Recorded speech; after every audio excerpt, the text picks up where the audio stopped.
Hey YouTube, how you doing? Kevin here. Well, I put the starter in. I was going to do a video on it, but the guy had this thing all messed up and the video wouldn't be the proper way of doing the starter to it. So I didn't do a video on replacing the starter. He literally took the gearbox apart and had to replace piece by piece. So I had to mess with all that. Now I just know how you do these things. So anyway, that's it right there. I overfilled it with oil. I got to drain some of the oil back out of it. But it runs good. Nice and quiet.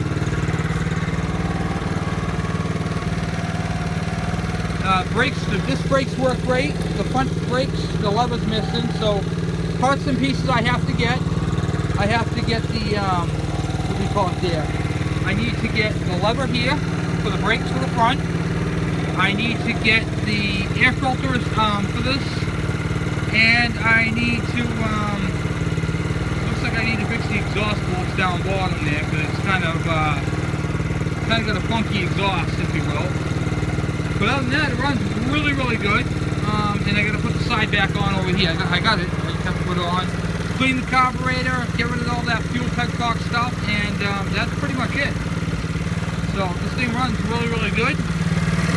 I don't see any issues with it, so quite happy with it. I don't know if the choke is on or if it's off. It's on. Nope, that's... Can't really tell which way the choke is on this. Yeah, hold on, buddy. Okay. Can't really tell which way the... Okay, right now choke is off. Okay, nap is on. So it doesn't want to run off choke. So it definitely needs a carburetor cleaning. I'm gonna do that. Let's throw that in the ultrasonic cleaner. I'm gonna pull that off in a little bit and get that in the ultrasonic cleaner, get that cleaned up. And other than that, this thing's in pretty damn good shape.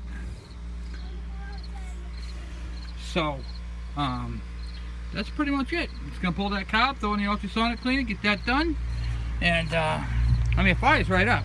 Oh, we got the headlights on. One more click back, and it's got the little pull for the flag, and it's got the tether strap right there. So it's got a new battery in it. Came with that, and it runs really, really good. I mean, I'm really impressed with it. 110 cc's. I just rode it around the yard. It moved me pretty well. I'm very impressed with it. So that's my little guys right there, and pretty much it. So I figured I'd just show you guys, and that's pretty much it. So if you guys have any questions on these little things, when you go to the starter, there's a you're supposed to remove that side cover right there and undo the clip, the C-clip, but he didn't do that. He took apart the starter itself. Let me see if I can get up here and show you. What he did was, see the Phillips screw? There are 3 of them. See if I can get into a little, one underneath, one up top, and one on the other side there. So there's 3 screws to hold that electric starter on, and he took those 3 screws out, and then the whole motor comes apart. You don't want to do that, because then you got to fight with the brushes, and that is a nightmare. So what I did was I took the new one and took the gear case apart that was on it, and show you what I did. This is not the way to do this, by the way. This is the gear case right here, and your starter screws on with these 3 screw holes here, and then has this drive system, this drive unit going through here like so, and then your little starter gear goes on here and spins this big one, and then return on the other side spins a gear with a teeth on it. Spins the teeth with the gear. It's held on with a snap clip.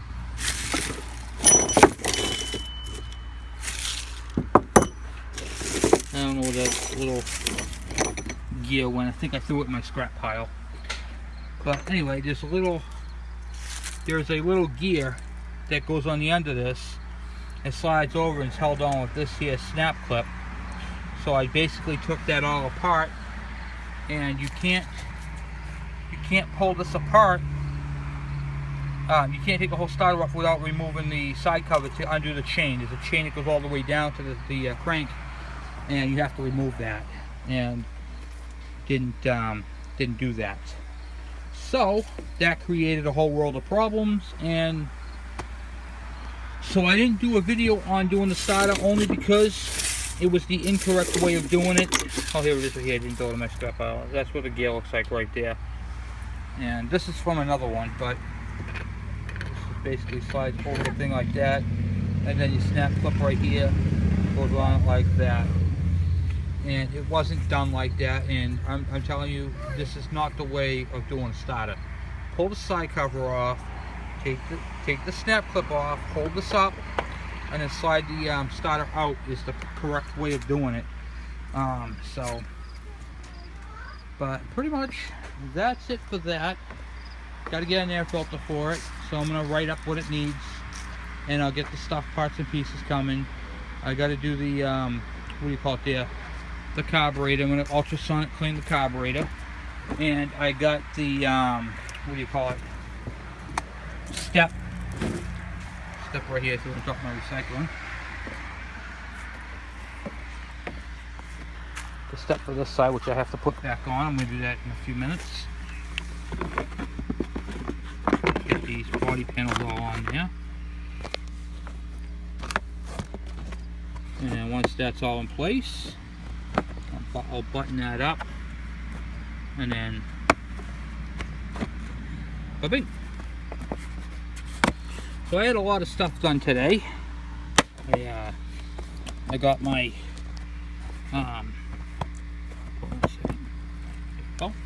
that's gonna sit on there like that. I got my windshield put in. Here's the old one right here.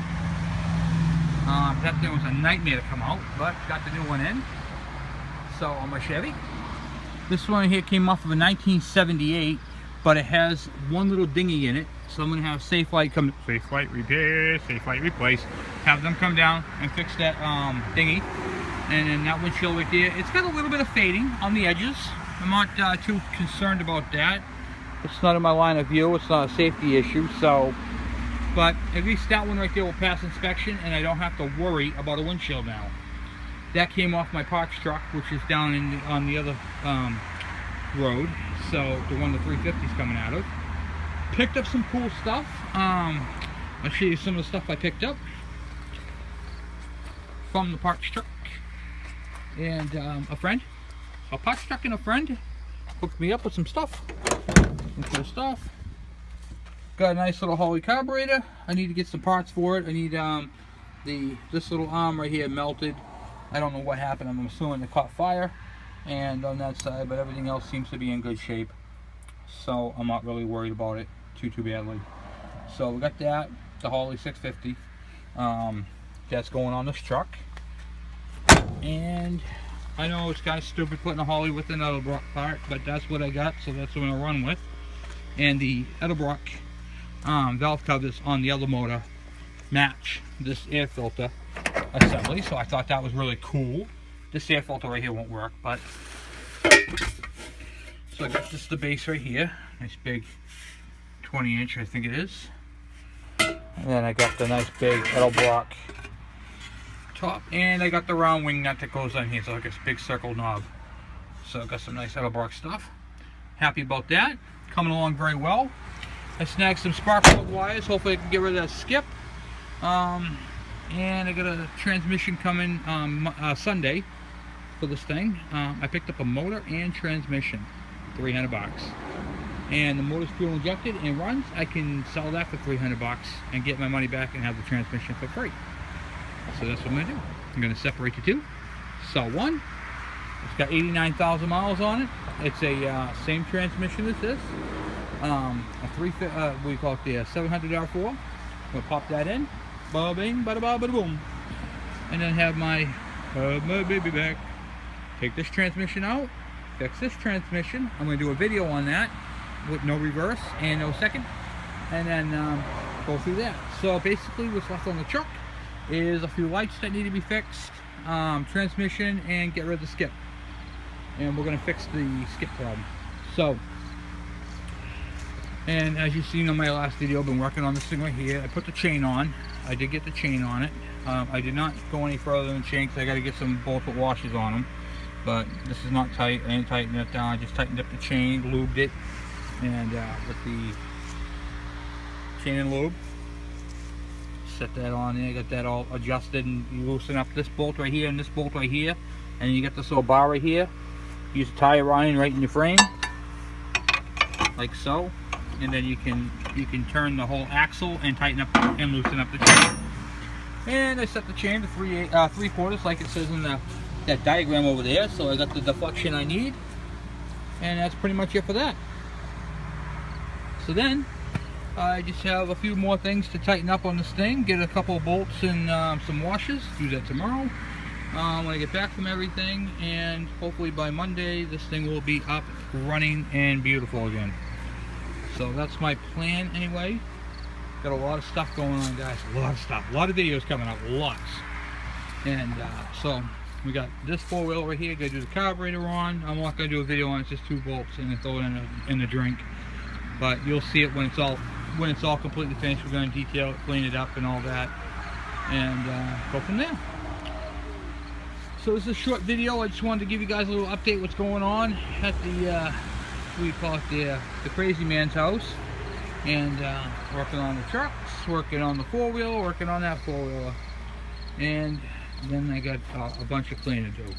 So thank you guys for watching. Please subscribe. If you have any questions or comments, by all means, send them my way. Thank you.